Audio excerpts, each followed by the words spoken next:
Hey everybody, Chris Schaefer of Pautzke Outdoors. Today we come to you from East Tennessee on the Tennessee River, only inches from downtown Chattanooga. We're going to show you how to come out here today with two baits.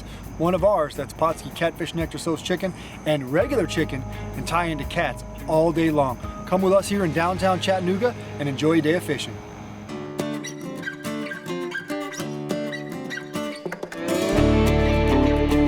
I cut that fat off there. The fat floats. So you don't want any fat on it. My favorite bait, if it wasn't for chicken breast, I probably couldn't guide. Because, of course, most catfishermen like using what they call cut bait, shad or bluegill cut up into pieces. And I like it, I use it, but a lot of times it's hard to catch, hard to come by. Chicken breast works incredibly well. Blue catfish, he just wants dead meat. I've caught blue catfish on just about any kind of meat you can find in my freezer. They just like to eat dead meat.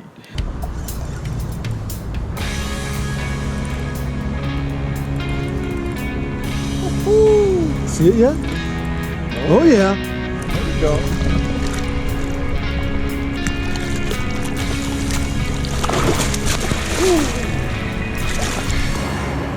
Look at that. Finally got into some better fish. Been out here all day getting after it. Come down onto the river. Look at this guy. Serious little belly on it. Nice blue cat out of the Tennessee River. Running actually pieces of chicken breast soaked in Pautzke's Catfish Nectar. And man, this guy just dumped it. You don't want to go? You gone. Double? Double? Look at this, double up. That's how we like it. I got a slap. Okay. Oh, I saw that go down. We got one looks like it's close to the boat here. And another one that he's working on right here. Daddy. Better one? Oh yeah. Uncle D. I'm gonna get him up. Oh yeah. Two good ones. Oops, sorry.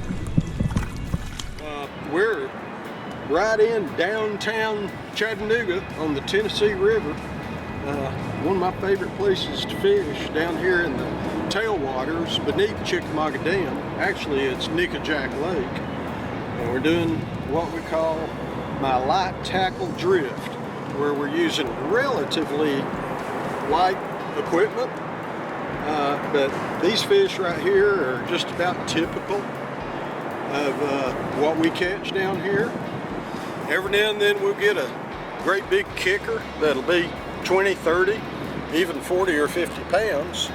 But these are pretty much average run-of-the-mill fish.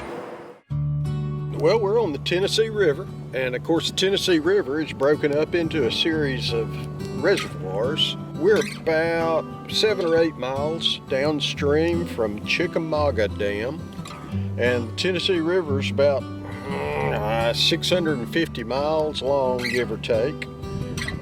And the Tennessee River is just, we call it a catfish factory.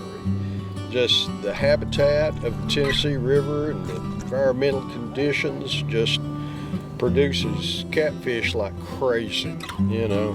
Oh, look at that. Oh yeah. Yeah! I think it was the bottom. We got the 3 primary species, blue cats, channel cats, and flatheads, but by far the predominant species is blue catfish. I dare say that probably 75% of my catch is blue catfish, maybe about 20% channel catfish, but in the section of river I fish here in Chattanooga, it's by far blue catfish is the predominant species. Oh, he's on. Look at that. Look at that. Oh yeah. It's one thing about the lighter tackle. Get him unrolled, roll him out. There we go. Keep unrolling him. Hold on to that rod. He's gonna go crazy when you get him unrolled. Another beautiful fish. fight like crazy on this light tackle. We're gonna go ahead and get him back and see if we can get another one.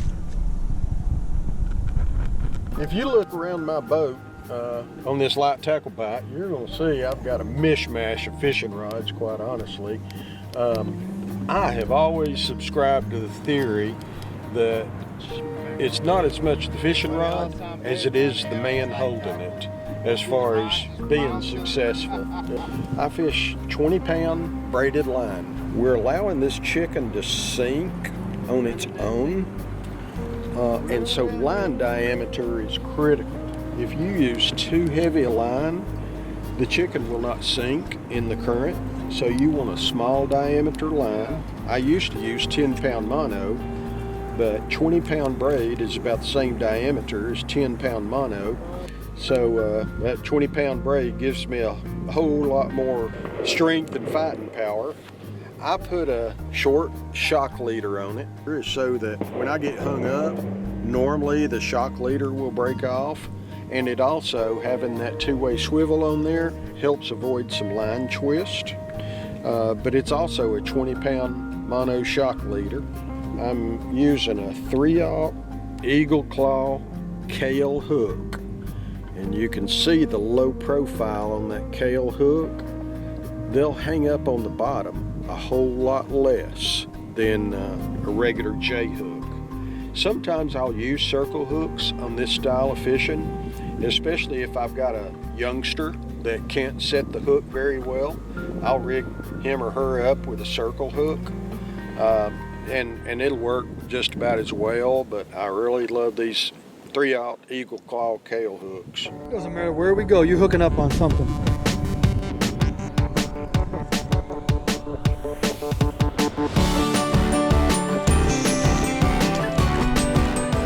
The warm weather months are best. This technique works pretty consistently all the way from April through October, sometimes into November. But my favorite time is the springtime, April and May. That's when the bigger fish, the trophy catfish, and by trophy, it depends upon your frame of reference, you know. And I consider a trophy anything 30 pounds and up. A lot of people consider a trophy anything 50 pounds and up. But April and May is when I feel like we have the best odds of catching really big fish. The fact of the matter is, you can catch them on any given day. Oh, he's back! He was there. He was there the whole time. He was there the whole time.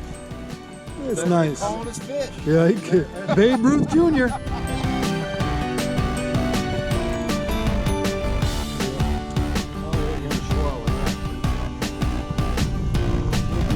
Free hook. Take home and show off to his friends. There you go.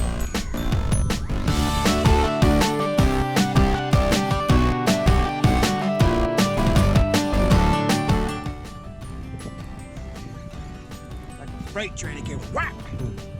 Ooh, he's not bad. Got a big old head on him. Yeah, we definitely broke the 10-pound mark there. No doubt about it.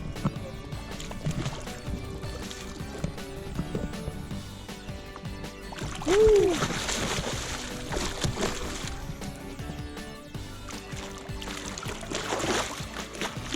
Woo! Freight train right here in Chattanooga, baby. Look at this guy. This blue cat just smoked that Pautzke Catfish Nectar soaked chicken breast. Holy cow, man. Fish on. Look at this guy. Look at that belly. This guy just came in and just roasted it.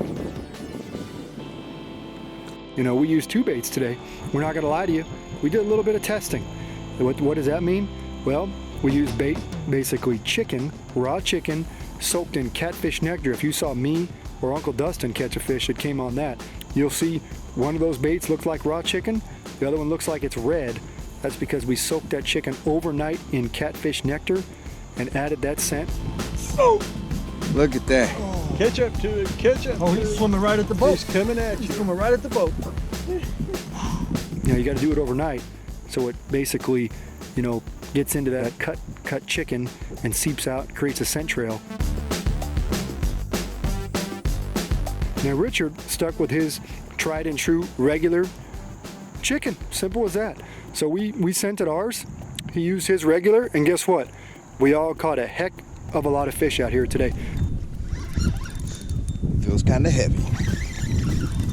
We've been running what I call a field test of the, while my partners here have been fishing the catfish chicken breast that I soaked 24 hours in the catfish nectar, and